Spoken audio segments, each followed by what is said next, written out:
Live from the world's capital markets, here are the latest financial headlines brought to you by News Factory. Hello and welcome to Wednesday's financial news. Stay with us for more market headlines. The dollar-yen pair traded sideways in the last session. The MACD's positive signal is in line with the overall technical analysis. Bitcoin dipped a slight 0.1% against the dollar in the last session. The ROC's positive signal is in line with the overall technical analysis.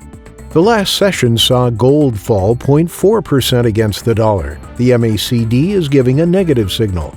The oil-dollar pair skyrocketed 1.7% in the last session. According to the stochastic RSI, we are in an overbought market. Coming up, the choices from our chief analyst for today.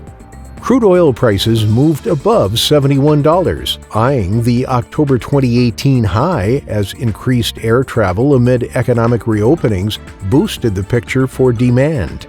The Aussie and Kiwi traded in tight ranges ahead of a much-anticipated Federal Reserve meeting after the Reserve Bank of Australia's minutes briefly weighed on the Aussie.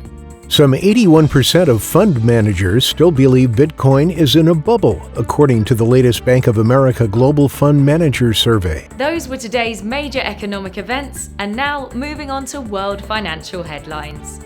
The UK's Consumer Price Index will be released at 600 GMT, the UK's Retail Price Index at 600 GMT, Germany's 10-year bond auction at 930 GMT.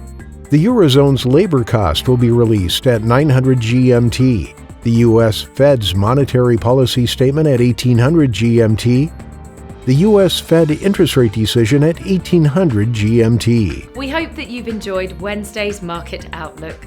On behalf of all of us here, we wish you a productive trading day. Be sure to join us tomorrow morning for the latest news and events from the financial markets.